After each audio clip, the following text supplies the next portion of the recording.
사도 바울은 로마서 1장부터 4장 말씀을 통해요. 이제 이신칭에 대해서 이야기를 합니다.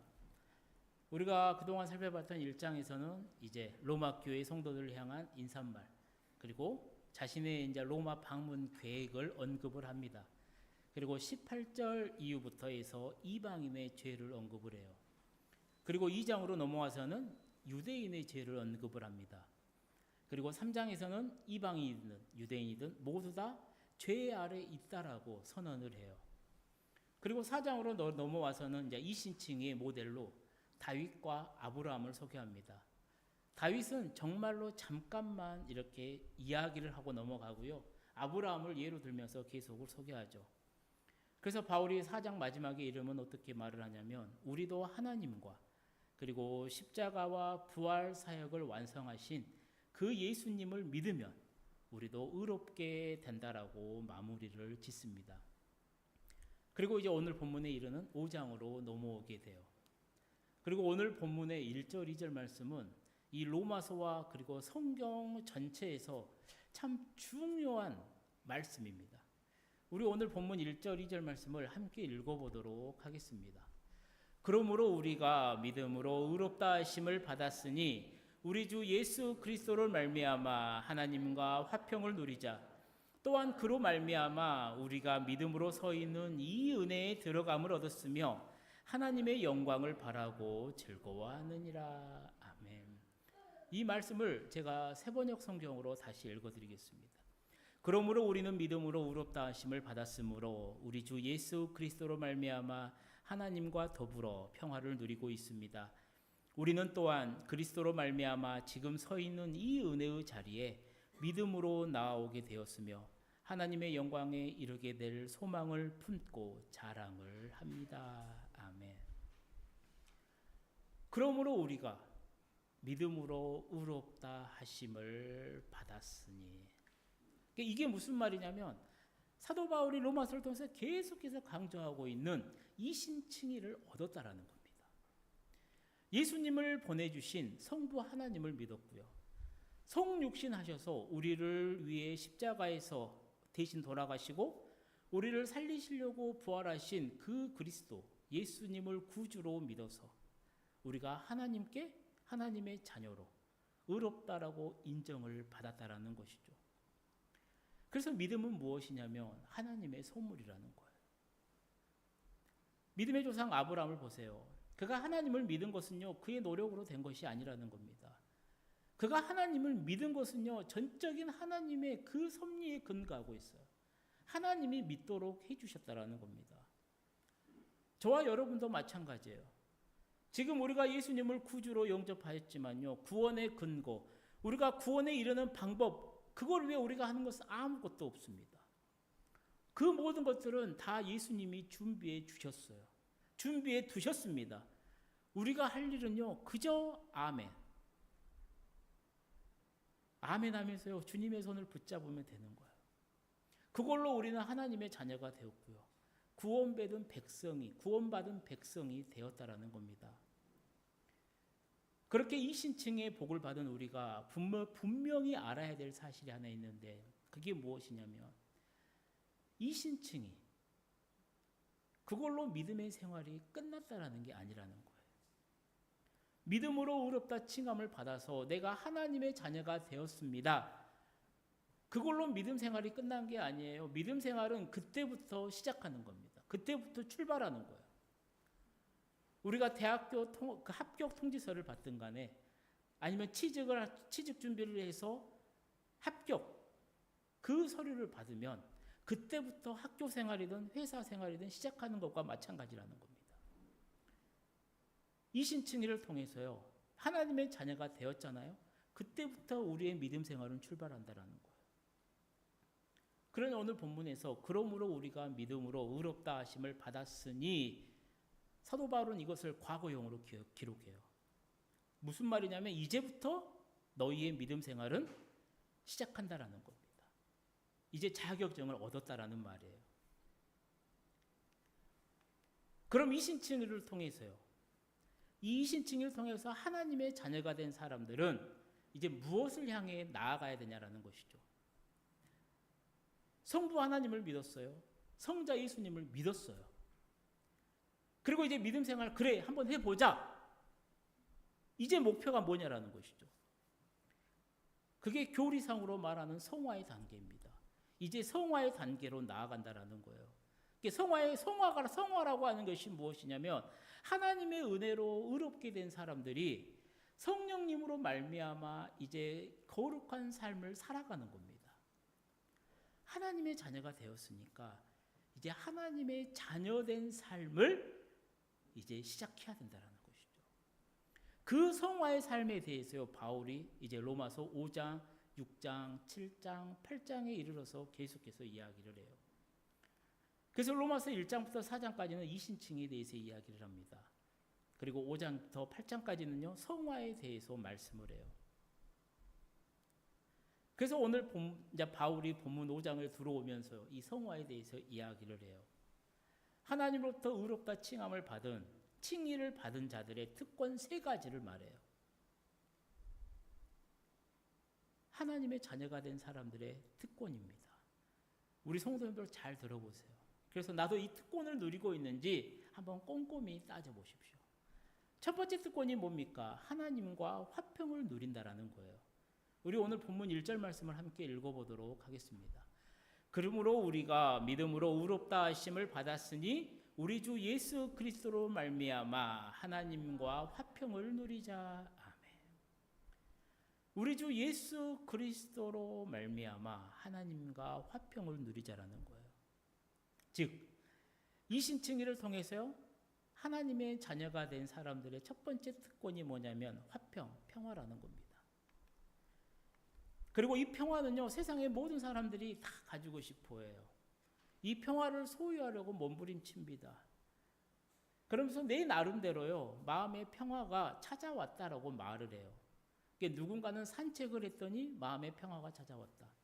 누군가는 여행을 갔더니, 가족과 좀 떨어져서 멀리 혼자 좀 다녀왔더니, 아니면 자신의 취미 생활을 했더니 평화가 찾아왔다라고 말을 해요.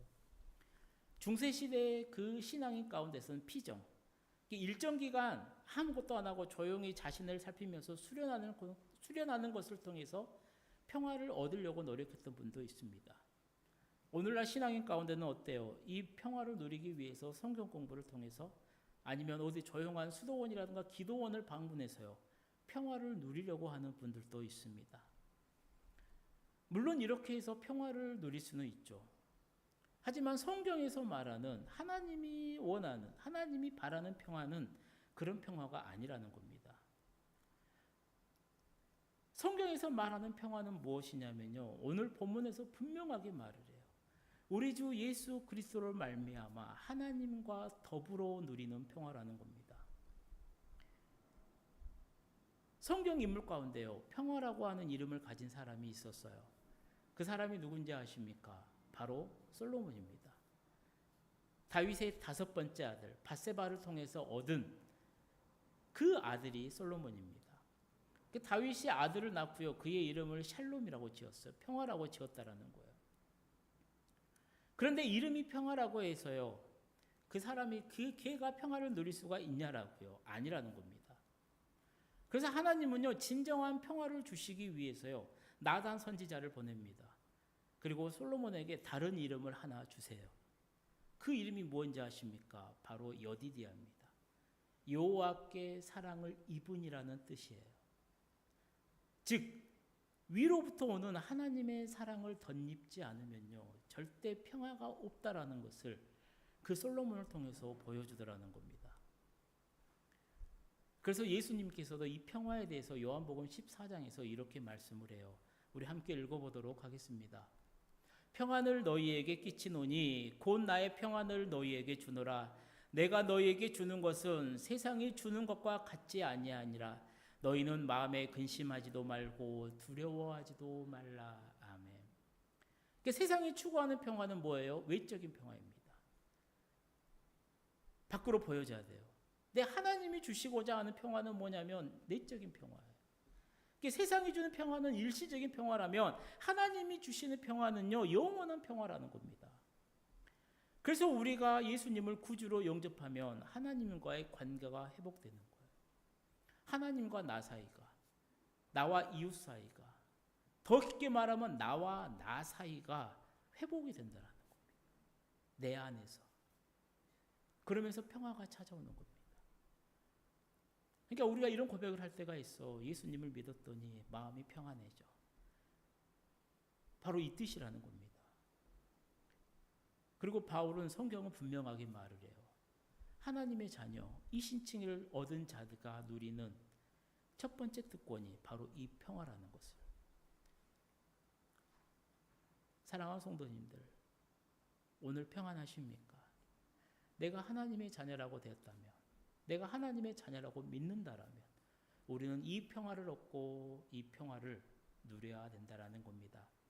두 번째 특권이 뭐냐면 은혜의 보좌로 나아간다라는 거예요. 우리 본문 2절 말씀을 함께 읽어보도록 하겠습니다. 또한 그로 말미암아 우리가 믿음으로 서 있는 이 은혜에 들어감을 얻었으며. 아멘. 그러니까 이 신칭의를 얻은 하나님의 자녀들은요, 풍성한 이 은혜의 세계로 들어간다라는 거예요. 이 사진이 있습니다. 이게 뭐냐면 헤롯 성전의 평면도예요. 예수님 당시의 성전입니다. 예수님 당시의 성전, 사람들이 예배드리러 가요. 하나님을 다 만날 수가 없어요. 이방인들은요, 요 이방인의 뜰까지만 들어갈 수가 있어요. 물론 이방인의 뜰도 성전에 해당합니다. 예배드리러 가도 거기까지밖에 못 와요. 이방인이 만약에 이 이방인의 뜰을 넘어서 다른 곳으로 가는 순간 그 사람은 사형에 처해져요. 그게 법이에요. 이게 편말이 붙어져 있어요. 그럼 유대인들은 어때요?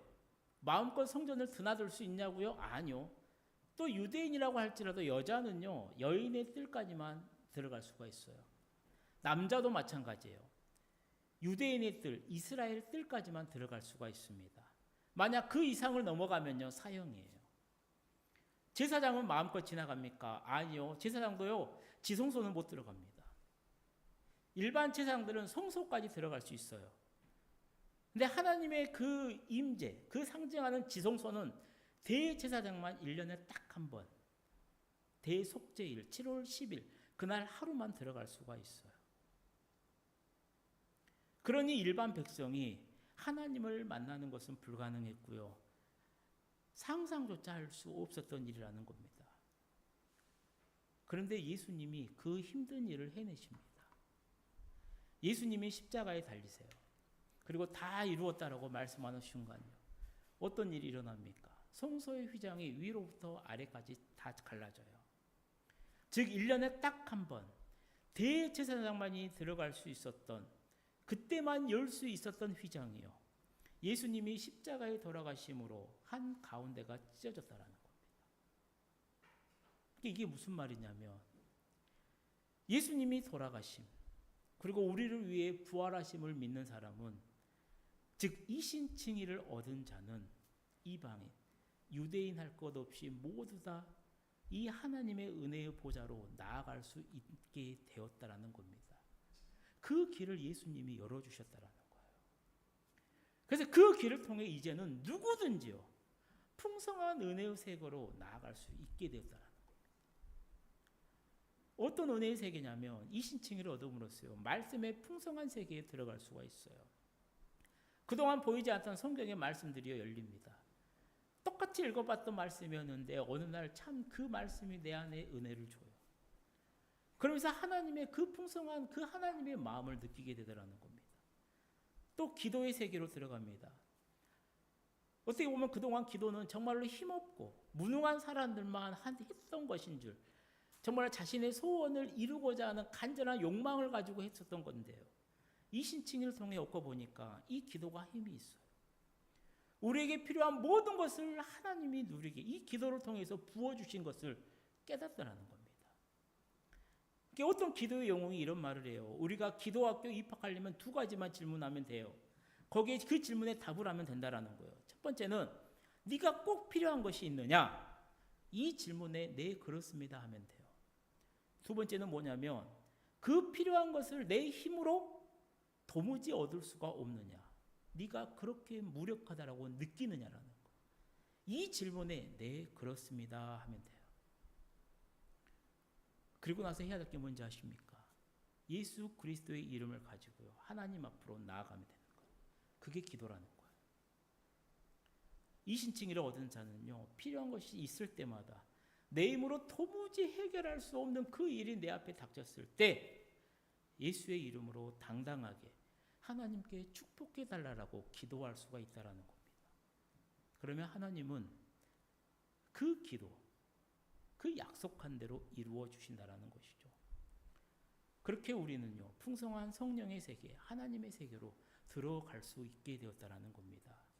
사랑하는 성도님들, 이 복을, 이 신칭의를 얻음으로 하나님의 자녀가 된 저와 여러분이 이미 받고 누리시고 있는 줄을 믿으시기를 축복합니다. 세 번째 특권이 무엇이냐면요, 영광을 바라고 즐거워한다라는 거예요. 본문 2절 하반절입니다. 하나님의 영광을 바라고 즐거워한다라는 거예요. 우리는 예수님이 성목요일에 교회를 위해서 기도했었다는 걸 압니다. 요한복음 17장에 나와요. 이런 기도를 드려요. 우리 예수님의 기도를 함께 읽어보도록 하겠습니다. 아버지여, 내게 주신 자도 나 있는 곳에 나와 함께 있어 아버지께서 창세전부터 나를 사랑하심으로 내게 주신 나의 영광을 그들로 보게 하시기를 원하옵나이다. 아멘. 나의 영광을 그들도 보게 하시기를 원한다라는 거예요. 성경에서 하나님의 영광을 본 사람들이 있습니다. 구약에서는 대표적으로 누구예요? 모세입니다. 40일 동안 시내산 위에서 하나님과 대면을 해요. 하나님의 영광을 체험합니다. 그가 산 아래로 내려왔을 때 어떻게 돼요? 백성들이 모세의 얼굴을 볼 수가 없었어요. 그 얼굴에 하나님의 그 영광의 광채가 씌어져 있기 때문에. 그래서 모세가 어떻게 해요? 수건으로 자신의 얼굴을 감쌌습니다. 하나님의 영광을 가렸다라고 해요. 신약으로 넘어오면 누가 하나님의 영광을 봐요? 바로 베드로와 야고보와 요한입니다.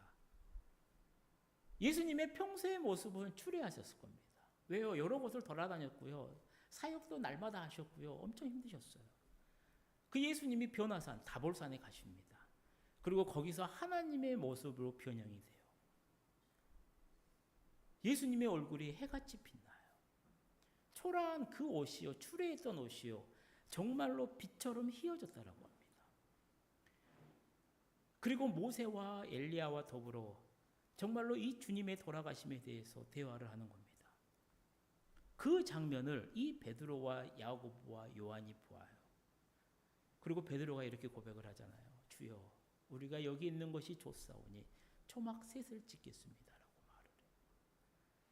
그 하나님의 영광을 보고요, 이렇게 고백을 해요. 또 한 사람을 들라고 하면요, 이 로마서의 저자 사도 바울을 말할 수가 있죠. 다메섹 도상에서요, 종호, 태양보다 더 빛난 그 부활하신 주님의 영광을 체험합니다. 그리고 사도 바울의 그 자리에서 거꾸러져요. 지금 바울이 말하는 게 그게예요.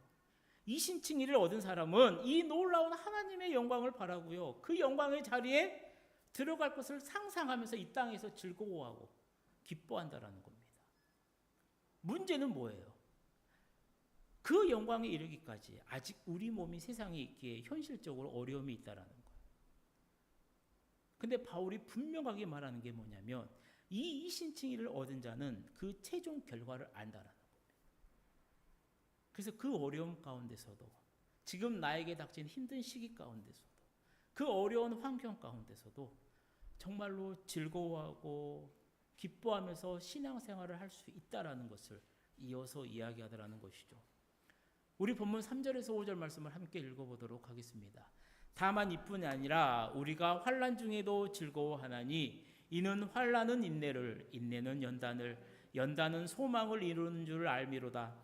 소망이 우리를 부끄럽게 하지 아니함은 우리에게 주신 성령으로 말미암아 하나님의 사랑이 우리 마음에 부은 바 됨이니. 아멘. 중요한 게 뭐예요? 4절에 알미라는 거예요. 안다라는 거예요. 이 신칭의를 얻은 사람은요, 신앙의 과정을 알아요. 성령님의 힘으로, 하나님의 사랑의 힘으로 그 어려운 시기, 그 환난의 시기를 견딜 수 있다라는 것을 안다라는 겁니다. 이 말씀대로요, 성도는요, 정말로 세상에서 환난을 당해요. 어려움을 당해요. 그런데 이 환난이 인내를 만들어냅니다. 그리고 이 인내가요, 연단, 단련된 인격을 낳아요. 그리고 이 연단, 이 단련된 인격이요, 하나님의 영광에 들어가려는 그 소망을 낳게 된다라는 겁니다. 바울이 로마 교인들에게, 로마 교회 성도들에게 이 로마서 편지를 보내요.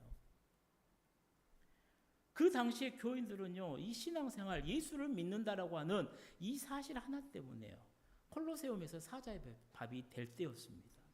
예수 믿어? 그러면 잡혀가요. 잡혀가요. 그냥 두들겨 맞습니다. 그냥 죽어요.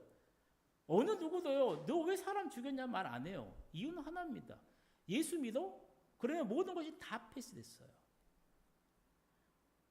근데 성경이 뭐라 하냐면요, 그들은요, 그런 환경 가운데서도 소망을 가졌다라는 거예요.